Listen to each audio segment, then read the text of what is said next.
সবাইকে good morning. আশা করি সবাই ভালো আছো আর সবাই ভালো থাকবে এটাই চাই। যাই হোক, আজকে আমরা আলোচনা করব আজকের ক্লাসে কি কি থাকছে। আজকের ক্লাসে থাকছে শিশু কেন্দ্রিক শিক্ষা কাকে বলে এবং এই শিশু কেন্দ্রিক শিক্ষায় কারা অগ্রণী ভূমিকা পালন করেছেন এবং এই শিশু কেন্দ্রিক শিক্ষার জনক রয়েছেন, বিভিন্ন পদ্ধতি রয়েছে শিশু কেন্দ্রিক শিক্ষার। এই ক্ষেত্রে মহাত্মা গান্ধীর নাম রয়েছে, রয়েছে রুশোর নাম রয়েছে, তারপরে রয়েছে মাদাম মারিয়া মন্তেসরির নাম রয়েছে। কে কবে কি করেছেন, কোন কোন সেগমেন্টে কে কে কাজ করেছেন, প্রত্যেকটা বিষয় নিয়ে আলোচনা করব। সপ্তাহে 2 থেকে 3টা ক্লাস থাকবে সকালবেলা আর 4 থেকে 5টা ক্লাস থাকবে বিকালবেলা। এই নিয়ে এশিয়াটিক ইনস্টিটিউট আজকে যেটা আলোচনা করছি সেটা হচ্ছে শিশু কেন্দ্রিক শিক্ষা। শিশুই আমাদের শিক্ষা ব্যবস্থার কেন্দ্রবিন্দু, কেননা এই শিশুরাই পরবর্তী সময়ে আমাদের ভবিষ্যৎ প্রজন্ম, অর্থাৎ দেশের ভবিষ্যৎ নাগরিক হচ্ছে আমাদের শিশুরা। শিশুর আগ্রহ, শিশুর প্রয়োজন, এখানে শিশুর আগ্রহ, শিশুর প্রয়োজন, শিশুর সক্ষমতা, শিশুর সম্মান, শিশুর অংশগ্রহণ শিশু কেন্দ্রিক শিক্ষার প্রধান বৈশিষ্ট্য। শিশুর জন্য শিক্ষা, শিশুকে কেন্দ্র করে শিক্ষা, শিক্ষাকে কেন্দ্র করে শিশু নয়। এটাই হচ্ছে চাইল্ড সেন্ট্রিক এডুকেশনের একদম কেন্দ্রের কথা। তাহলে এই চাইল্ড সেন্ট্রিক এডুকেশনের কি কি বিষয় রয়েছে? শিশুর আগ্রহ ও প্রয়োজনকে গুরুত্ব দেওয়া। চাইল্ড সেন্ট্রিক শিক্ষাতে শিশুর আগ্রহকে সবচেয়ে বেশি গুরুত্ব দেওয়া। শিশু কোন জায়গাতে ইন্টারেস্টেড, শিক্ষক সহায়ক ও পথ প্রদর্শকের ভূমিকা পালন করেন। অর্থাৎ শিশু কেন্দ্রিক শিক্ষায় শিক্ষক শুধুমাত্র একজন বাগানের মালির মতো কাজ করেন। উনি শিক্ষা ব্যবস্থায় শিশুকে গাইডেন্স হিসাবে কাজ করেন। শিশু স্বাভাবিকভাবেই তার শিক্ষা প্রক্রিয়াকে সম্পাদন করে এবং শিশু সেই পরিবেশটা যদি পেয়ে যায় তাহলে সে শিখতে পারে। খেলা ও কাজের মাধ্যমে শিক্ষা, এটাকে বলা হয় প্লে ওয়ে এডুকেশন। খেলা ও কাজের মাধ্যমে শিক্ষা, প্লে ওয়ে এডুকেশন। এই যে খেলা ও কাজের মাধ্যমে শিক্ষা, এর জন্য আমাদের লিটল মিলেনিয়াম রয়েছে, লিটল মিলেনিয়াম প্লে স্কুল রয়েছে, যেখানে আমরা 2 থেকে 6 বছরের বাচ্চাদের আমরা পড়াই। যাই হোক, তারপরে রয়েছে প্রশ্ন করতে ও অনুসন্ধান করতে উৎসাহিত করা। শিশু প্রশ্ন করবে, সে ইনকোয়ারি করবে। সহযোগিতা ও অংশগ্রহণের মাধ্যমে শেখা সমৃদ্ধ হয়। তারপরে হচ্ছে সৃজনশীলতা, কৌতূহল ও আত্মবিশ্বাস বৃদ্ধি পায়। ব্যক্তিগত পার্থক্য ও স্বাতন্ত্র্যকে সম্মান করা। ভয়যুক্ত এবং ভয়মুক্ত এবং আনন্দময় পরিবেশে শেখার কার্যকর তৈরি করা, যেখানে বাচ্চারা কোনো ফিয়ারফুলনেস না ফিল করে। ধারাবাহিক সামগ্রিক মূল্যায়নের উপর জোর দেওয়া। শিশুর সর্বাঙ্গীন স্বাভাবিক বিকাশই আমাদের প্রধান লক্ষ্য। এখানে আমরা ল্যাঙ্গুয়েজ ডেভেলপমেন্ট, তারপর হচ্ছে fine motors, gross motors development, fine motors development, socio emotional development এবং বাচ্চার যেটা হচ্ছে ইন্ডিভিজুয়াল পটেনশিয়ালিটি, এই প্রত্যেকটা জিনিসের উপরে আমাদের গুরুত্ব দিতে হবে। তাহলে এই হচ্ছে শিশু কেন্দ্রিক শিক্ষা সম্পর্কে child development and pedagogy. Child development and প্যাডাগজিতে আমাদের প্রথম যে বিষয়টা জানতে হবে, অনেকেই প্রস্তুতি নিচ্ছ, টেট 2 প্রস্তুতি নিচ্ছ বা টেট 1 এর প্রস্তুতি নিচ্ছ। চাইল্ড ডেভেলপমেন্ট এন্ড প্যাডাগজি জানতে হলে আমাদের প্রথমে কি করতে হবে? আগে চাইল্ডটাকে জানতে হবে এবং এই শিশু কেন্দ্রিক শিক্ষাটা কি জানার আগে আমাদের জানতে হবে শিশুটা কি, অ্যাকচুয়ালি শিশু কাকে বলে। এবার এখানে ইনফ্যান্ট্রি রয়েছে, তারপরে রয়েছে চাইল্ড, তারপরে চাইল্ডহুড, তারপরে অ্যাডোলসেন্স। এই যে পর্যায়গুলি রয়েছে, এই পর্যায়গুলি সম্পর্কে আমাকে জানতে হবে। তারপরে হচ্ছে শিশু কেন্দ্রিক শিক্ষায় কে কে কাজ করেছেন এবং কোন কোন বিষয় নিয়ে কাজ করেছেন, আর শিশু কেন্দ্রিক শিক্ষার গুরুত্বপূর্ণ বিষয়গুলি কি কি। যাই হোক, তাহলে আমরা প্রথমে শিশু কেন্দ্রিক শিক্ষার বৈশিষ্ট্য জানলাম। এবার যদি আমরা যে বিষয়টা জানবো সেটা হচ্ছে যে important educational thinkers and their contribution on child centric education. Child centric এডুকেশনে ইম্পর্টেন্ট, এখান থেকে প্রচুর প্রশ্ন আসে, তোমরা এটা লক্ষ্য করলেই দেখবে পরীক্ষাতে প্রচুর প্রশ্ন আসে, এই জায়গা থেকে প্রচুর প্রশ্ন আসে। তাহলে আমি এক এক করে যতজন চাইল্ড সেন্ট্রিক থিঙ্কার্স রয়েছেন, মানে ইম্পর্টেন্ট এডুকেশনাল থিঙ্কার রয়েছেন, তাদের সম্পর্কে এক এক করে আলোচনা করব এবং তাদের কি অবদান রয়েছে, শিক্ষার ক্ষেত্রে কি কি গুরুত্ব রয়েছে, প্রত্যেকটা বিষয় নিয়ে আলোচনা করব। তাহলে প্রথমেই আমরা যদি যার কথা বলতে হয় তাহলে যে যাক রুশো। রুশোর সময়কালটা কি? 1712 থেকে 1778। তাকে ফরাসি দার্শনিক এবং ফরাসি বিপ্লবের জনক বলা হয় এই রুশোকে। যাই হোক, শুধুমাত্র তিনি দর্শন ক্ষেত্রেই কাজ করেছেন এমনটা নয়, শিশু কেন্দ্রিক শিক্ষার ক্ষেত্রেও তাকে শিশু কেন্দ্রিক শিক্ষারও জনক বলা হয়। The father of child centric education, Rousseau. একদম পরিষ্কার ভাবে তোমরা এটা নোট করে নাও। তিনি কি বলেছেন? প্রকৃতিবাদী শিক্ষা শিশুর স্বাভাবিক বিকাশের উপর তিনি গুরুত্ব দেন। প্রকৃতিবাদী শিক্ষা এবং স্বাভাবিক বিকাশের উপর গুরুত্ব দেন। তারপর যেটা তার গ্রন্থ এমিল, এই এমিল গ্রন্থ রুশো লিখেছেন 1762-তে। এমিল গ্রন্থ, এই এমিল গ্রন্থের মূল বিষয়বস্তু কি? এমিল গ্রন্থের মূল বিষয়বস্তু হচ্ছে চাইল্ড সেন্ট্রিক এডুকেশন, শিশুর জীবন বিকাশের ক্ষেত্রে শিক্ষার বিভিন্ন ধাপ এবং বিভিন্ন অবদান। আচ্ছা, এরপরে হচ্ছে পেস্তালৎসি।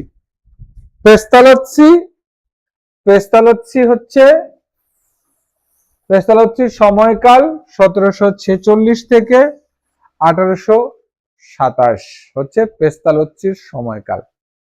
এর সঙ্গে সঙ্গে বলি যে এই ক্লাসের মধ্যে আমি কিছু ওয়ান লাইনার বলে দেব যেগুলি মুখস্থ করবে, যা পরবর্তী সময়ে তোমাদের খুব বেশি কাজে লাগবে পরীক্ষার সময়। কনসেপ্টটা বুঝতে হবে, কনসেপ্টটা যদি না বোঝা যায়, শিশু আর শিশু কেন্দ্রিক শিক্ষা আর শিশু কেন্দ্রিক শিক্ষার প্রবর্তক আর বিকাশ আর বৃদ্ধি, আর এই বিকাশ আর বৃদ্ধির ক্ষেত্রে যা ভূমিকা রাখে সেটা কি? সেটা হচ্ছে আমাদের হেরিডিটরি আর এনভায়রনমেন্ট, বংশগতি আর পরিবেশ। একদম জলের মতো সোজা করে দেব সিডিপির প্রত্যেকটা বিষয়। তাহলে এখানে আমাকে প্রথম যে বিষয়টা আমাকে জানতে হবে সেটা হচ্ছে শিশু, আর এই শিশুকে কেন্দ্র করে যে শিক্ষা ব্যবস্থা গড়ে উঠেছে সেটাকে আমরা বলি চাইল্ড সেন্ট্রিক এডুকেশন। আর এই চাইল্ড সেন্ট্রিক এডুকেশনের মধ্যে যারা কাজ করেছেন তারা হচ্ছেন চাইল্ড সেন্ট্রিসিজম বা চাইল্ড সেন্ট্রিক এডুকেশনাল থিঙ্কার, এবং তারা এখানে কি কি বলেছেন সেইগুলি হচ্ছে মেন বিষয়বস্তু। তাহলে এখানে আমরা প্রথমে যে যাক রুশো দেখলাম, তারপরে পেস্তালৎসি। আচ্ছা, শুধুমাত্র এমসিকিউ সলভ করে বা এমসিকিউ মুখস্থ করে অথবা মার্কেটের বইগুলি যেগুলি গাইড বই রয়েছে সেগুলি মুখস্থ করলে পরীক্ষায় পাশ করা যায় না। পরীক্ষায় পাশ করতে গেলে তোমাকে কি করতে হবে? কনসেপ্টটাকে ক্লিয়ার করতে হবে। আর এশিয়াটিক ইনস্টিটিউশন সেই কনসেপ্ট ক্লিয়ারের কাজ করছে। ভর্তি চলছে, অবশ্যই যোগাযোগ করতে পারো স্ক্রিনে দেওয়া নাম্বারে। আমি নাম্বারটা তারপরে আবার দিয়ে দিচ্ছি, 7005639950। এখানে অনলাইন অফলাইন ক্লাস চলছে এবং সপ্তাহে 150টা মক টেস্ট চলছে। যাই হোক, তারপরে আধুনিক প্রাথমিক শিক্ষার পথিকৃৎ কে? পেস্তালচ্ছি। আধুনিক প্রাথমিক শিক্ষার পথিকৃৎ, pioneer of primary modern primary education, Pestalozzi. তারপরে head heart and hand, head heart and hand এই শিক্ষার ধারণা কে দিয়েছেন? তিনি হচ্ছেন পেস্তালচ্ছি। শিক্ষা শিশুর অন্তর্নিহিত শক্তির বিকাশ, তিনি বলেছেন শিক্ষা শিশুর অন্তর্নিহিত বিকাশ। তারপরে যাকে আমরা বলছি ফ্রয়েবেল, ফ্রয়েবেল জার্মান দার্শনিক ফ্রয়েবেল, ফ্রয়েবেল যিনি হচ্ছেন কিন্ডারগার্টেন এর জনক, কিন্ডারগার্টেন এর জনক অর্থাৎ খেলার মাধ্যমে শিক্ষা। এই কিন্ডারগার্টেন পদ্ধতির জনক হচ্ছেন ফ্রয়েবেল। খেলার মাধ্যমে শিক্ষা, গিফট অ্যান্ড অকুপেশনস, শিশুকে চারাগাছ বিদ্যালয়কে উদ্যান বলেছেন। অনেক সময় আসে শিশুকে চারাগাছ এবং বিদ্যালয়কে উদ্যান বলে, এটা কে বলেছেন? একদম প্রত্যেকটা বিষয় থেকে, এখানের যতগুলি বিষয় আছে প্রত্যেকটা বিষয় থেকে কিন্তু প্রশ্ন আসে। খুব ভালো করে স্ক্রিনশট নিয়ে রেখে দাও, প্রত্যেকটা বিষয় থেকে কিন্তু প্রশ্ন আসে। আচ্ছা, তারপরে নেক্সটে আমরা দেখব যে আর কে কে রয়েছেন। আরেকজন বিখ্যাত Herbert Spencer, Herbert Spencer 1776 to 1841, বৈজ্ঞানিক শিক্ষাবিদ্যার জনক। বৈজ্ঞানিক শিক্ষাবিদ্যার জনক আমরা কাকে বলি? Herbert Spencer. এবং formal steps of teachings, formal steps of teachings এই ধারণার বিকাশ ঘটান Herbert Spencer. Preparation, presentation, association, generalisation and application, এই যে প্রিপারেশন, প্রেজেন্টেশন, এটা হচ্ছে Herbert Spencer. Preparation, presentation, association, generalisation and application. He contributed himself in the field of education as a scientific process of education, বৈজ্ঞানিক শিক্ষাবিদ্যার জনক বলা হয়। এবং তার ফর্মাল স্টেপস অফ টিচিংস, যেখানে তিনি বলেছেন preparation, presentation, association, generalisation, application. তারপরে যাকে আমরা এখনো পর্যন্ত চাইল্ড সেন্ট্রিক এডুকেশনের one of the greatest educationist in the world, madam Maria Montessori. Madam Maria Montessori was the gift of child centric education, 1870 to 1952। Montessori methods এর প্রবর্তক। আজকে আমরা যেটা NTT, child care education, early child care education, PTT বা Montessori teachers training, যেটা আমাদের রয়েছে Badarghat Montessori teachers training college, যেখানে আমরা early child care education first year এবং সেকেন্ড ইয়ার আমরা করাই। তো মন্টেসরি কেউ যদি আর্লি চাইল্ড কেয়ার এডুকেশন কোর্সটা করতে চাও তাহলে অবশ্যই Montessori teachers training college Badharghat যোগাযোগ করতে পারো। যাই হোক, যেহেতু আমাদের লিটল মিলেনিয়াম স্কুল রয়েছে, এখানে মন্টেসরি যে process of education, didactic apparatus, auto education এবং এই যে মন্টেসরি এডুকেশনের যেখানে খেলার মাধ্যমে শিক্ষার যে বিভিন্ন প্রসেস রয়েছে, সেই প্রসেসটা আমরা বুঝতে পারি। এখানে ক্যাসাডাই বামিনি এর প্রতিষ্ঠা করেছিলেন তিনি 1907-এ। আচ্ছা, মার্গারেট, নেক্সট হচ্ছে আমরা Margaret McMillan 1860 to 1931 nursery school মুভমেন্টের অগ্রদূত। নার্সারি স্কুল, আমি যেখানে দাঁড়িয়ে আছি এটা হচ্ছে একটা নার্সারি স্কুল, যেটা হচ্ছে নার্সারি স্কুলের আমাদের এখানে, আর এটা হচ্ছে স্মার্ট ক্লাসরুম। তো সেই অ্যাক্টিভিটি রুম আর স্মার্ট ক্লাসরুম, এখানে বিভিন্ন ধরনের প্র্যাকটিস হয়। আচ্ছা, নার্সারি স্কুল মুভমেন্টের অগ্রদূত কে ছিলেন? তিনি হচ্ছেন মার্গারেট ম্যাকমিলান। স্বাস্থ্য পরিচ্ছন্নতা, হাইজিন, প্রাক প্রাথমিক শিক্ষা, নার্সারি এডুকেশনের জননী। মার্গারেট ম্যাকমিলান নার্সারি এডুকেশনের জননী। তাহলে বুঝতেই পারছো যে এখানে প্রত্যেকটা বিষয় কিন্তু খুব বেশি গুরুত্বপূর্ণ। যাই হোক, তারপরে আসছি আমরা মার্গারেটের সহযোগী হচ্ছে Rachel McMillan. Rachel McMillan 1859 to 1917 nursery school movement, তিনি মার্গারেটের সহযোগী ছিলেন। ওপেন এয়ার নার্সারি স্কুল এর কথা তিনি বলেছেন। জন ডিউই আরেকজন বিখ্যাত শিশু কেন্দ্রিক শিক্ষা, তিনি প্রগতিকামী শিক্ষার জনক। প্রগতিকামী শিক্ষার জনক হচ্ছেন জন ডিউই। তার সময়কাল 1859 থেকে 1962।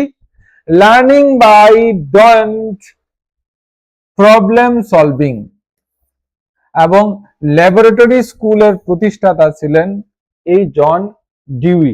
তারপরে হচ্ছে কিলপ্যাট্রিক, জার্মান দার্শনিক কিলপ্যাট্রিক 1871 to 1965 হিজ এরা প্রজেক্ট মেথড অফ এডুকেশন এর জনক, অর্থাৎ বিভিন্ন প্রজেক্টের মাধ্যমে শিক্ষার বিকাশ ঘটে এবং উদ্দেশ্যমূলক কার্যভিত্তিক শিক্ষা।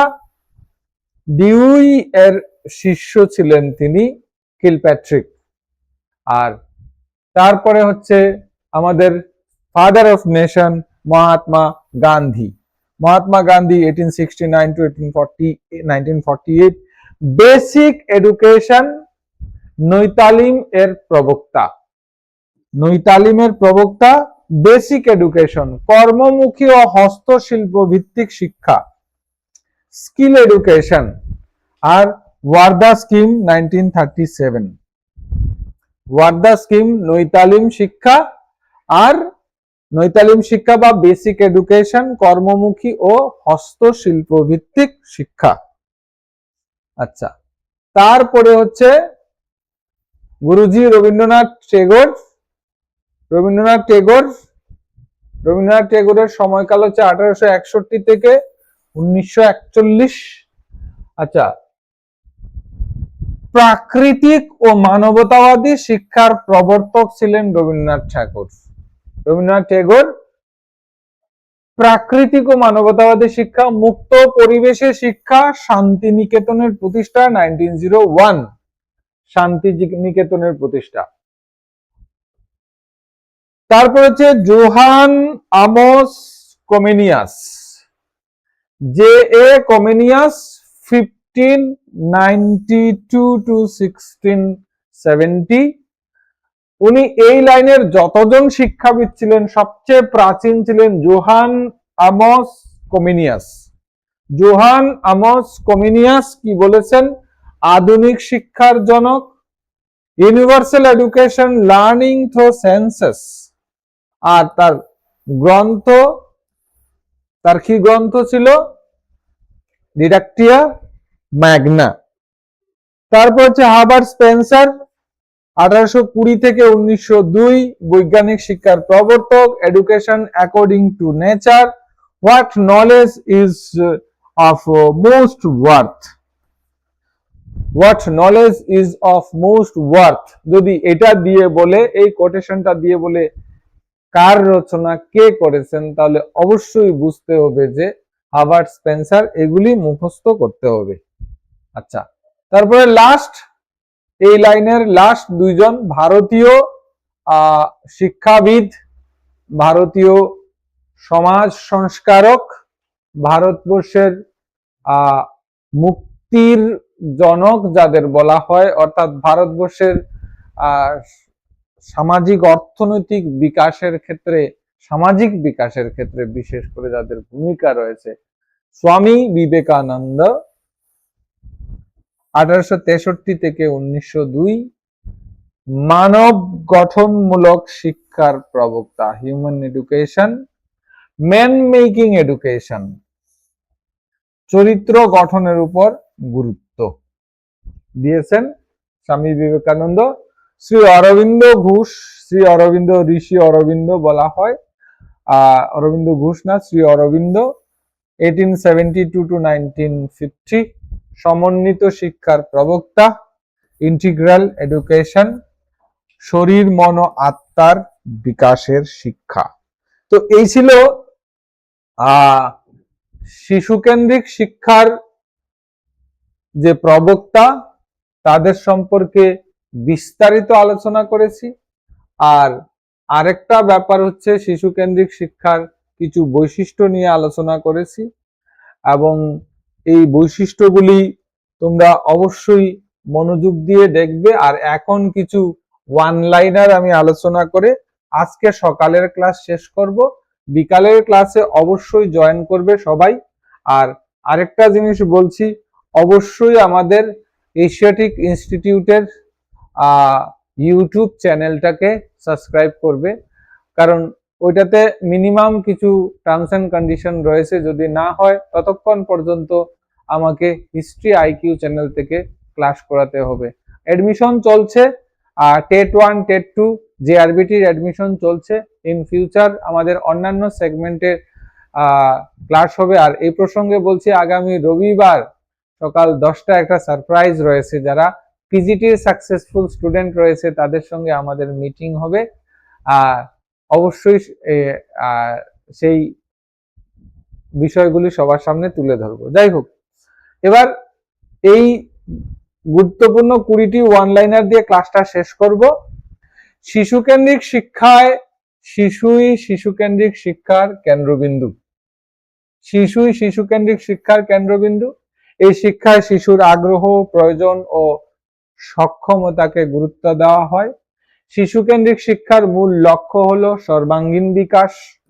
এখানে শিক্ষক হলেন সহায়ক ও পথ প্রদর্শক। শিশু কেন্দ্রিক শিক্ষায় শিশুর সক্রিয় অংশগ্রহণের উপর ভিত্তি করে গড়ে ওঠে। এই শিক্ষায় খেলা একটি গুরুত্বপূর্ণ শিক্ষার মাধ্যম। শিশুর ব্যক্তিগত পার্থক্যকে সম্মান করা হয়। এখানে মুখস্থ বিদ্যার পরিবর্তে বোঝার উপর বেশি জোর দেওয়া হয়।